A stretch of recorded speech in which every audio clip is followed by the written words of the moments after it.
Selby, thank you for taking the time to speak with us about your recently published book, The Role of Civil Society in Transitional Justice, Decades of Russia. Can you tell us about the research focus of the book and your personal motivation to engage with this topic?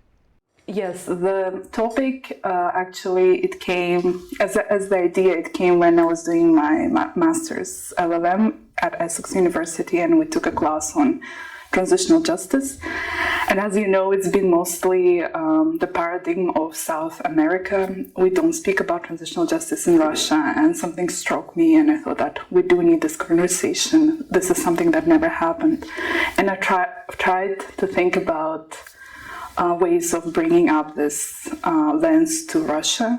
And I actually did a pre-PhD study in Russia. I spent a year in Moscow to sort of see what's the climate like with respect to memory.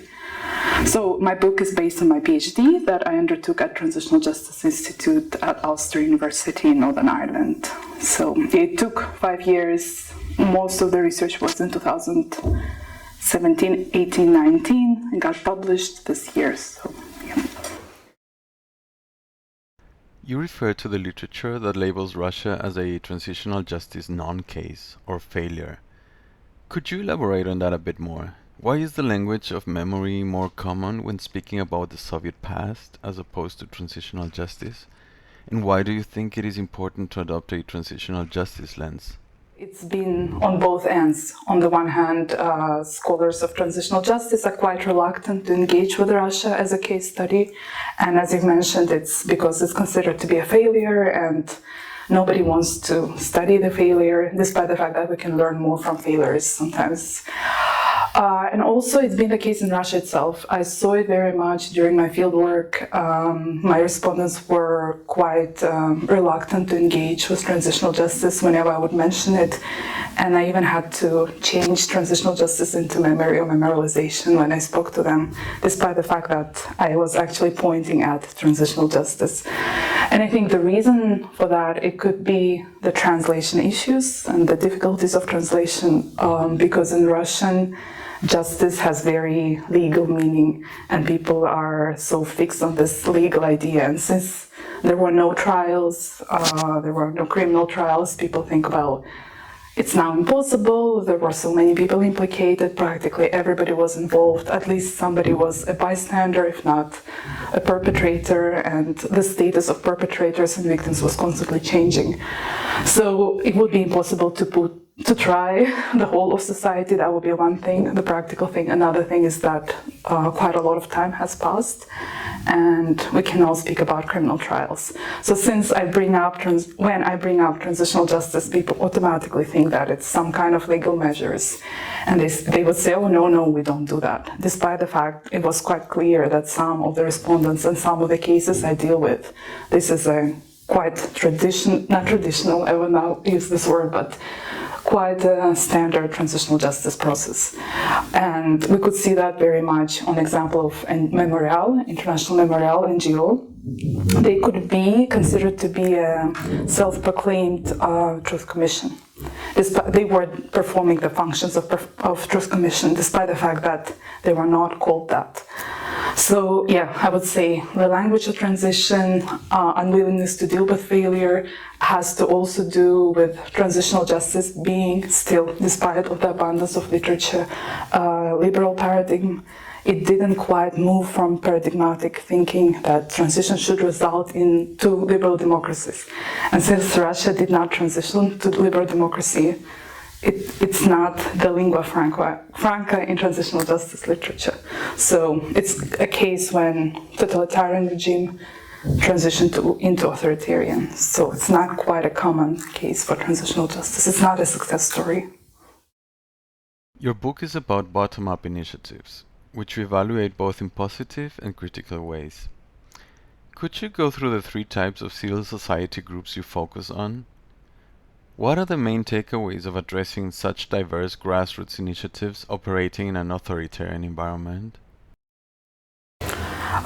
Yes, precisely. The book adopts an actor-centric approach to transitional justice, and it basically answers the question of how is transitional justice possible outside of state, outside of official measures, and what would be the impediments as well as opportunities when civil society or grassroots groups would take up the initiative. And for that, I looked at 3 groups, and what is also important in the book is that I look at what is civil society, at the definition of civil society, which again is quite a liberal term and a liberal concept. So I look at 3 groups. One would be Memorial NGO, quite a paradigmatic case, I would say, because they are one of the oldest NGOs, human rights NGOs in Russia. They are well known. They received Nobel Prize relatively recently. The other group is a parish of Orthodox Church of Russia, and here it's quite important to draw a distinction between this particular parish and the main church and the Orthodox Church as an institution, Orthodox Church of Russia as an institution, because there are some quite profound differences. And the third case would be, some call it as Putin's civil society, others call it youth groups, but this would be the contentious groups, the so-called transitional justice spoilers. Those who do not contribute but make the work of transitional justice difficult, but at the same time contributing, because through this they create opposition, which is very much needed. In the preface, you mentioned that your research and the writing of the book happened before Russia's full-scale invasion of Ukraine. Thinking back, what do you think are the main contributions your book makes in light of such drastic and ongoing changes in the current situation? Yeah, this is actually a very good question, because Russia is stably unstable, so it's quite difficult to make any kind of conclusion. Or some people ask me, can you give some good examples? And but I think what's important about this book is that it sort of takes a snapshot of what was the state of civil society at the moment before the war. Because the war is not just one event that suddenly happened. The society was prepared to war. And one of the mechanisms and tools that the state was using was exactly memory. The state did not quite directly engage with memory or transitional justice, like it was often the case in other Eastern European countries. Like you would see in Poland, there are institutes which study memory. In Russia, there was no such. There was a commission, there were things that were coming and going, but Russia rather engaged through buffers groups. This would be quasi-state groups that engaged with questions of memory, and they would penetrate. And the malignant propaganda was penetrating through these groups. The role of the past is huge in the war. So although things changed drastically and memorial is no longer there, it doesn't exist anymore, for example, that's one huge change. And what I find quite important in my book is that I don't only praise memorial, I also provide critique, and I provide critique of what worked, what did not work. But yes, I was quite hesitant when I was putting this book together. Where do I stop and what I draw?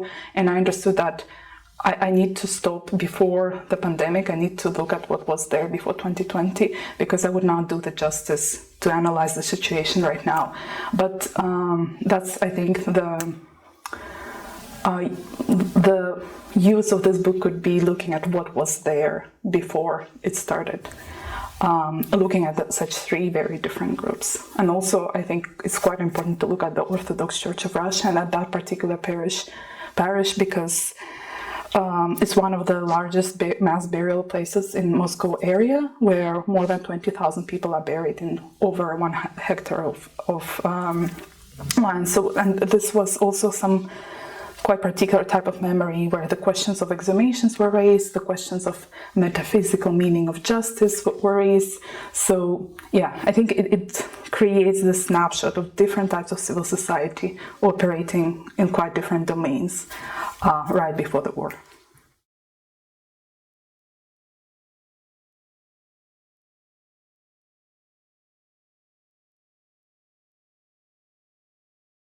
Selvi, let us now speak about the future of your work. How do you envision to move on with your research? What aspects of your book would you like to delve deeper into, and why? Thanks. This is actually a very important question because right now what I do is that I look at the literature on decolonization of transitional justice itself, but also Russia. And the questions on decolonizing Russia has been quite ongoing, and they are getting mainstream. One thing that I would do differently is that I only mention colonization once. And I was only I wasn't digging deep enough to see that the root of many problems was exactly colonization. I knew back then that Soviet Union and the Tsarist Russia, Soviet Union, Russia itself right now is a colonial state driven by this colonial pursuits. But this was something that was missing, and this is something that I think was one of the problems of such organizations, which are highly praised, but which do not look at the questions of colonization as memorial, and which do not look at questions of race. And race is a very, very big issue in all the human rights violations and atrocities that Soviet Union was conducting and that Russia is conducting right now. Although the core of many problems is in the past, but we need to call it colonial past, and we need to look at this colonial pursuits and the indigenous people who live in Russia who are highly disregarded.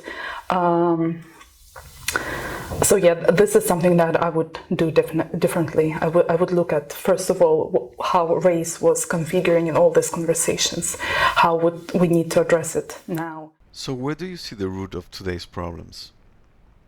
I think the root of the problem was in the past and how it was handled, how the breakup of the Soviet Union was handled, and we have 2 wars in Chechnya where people tried to fight for the sovereignty and for independence.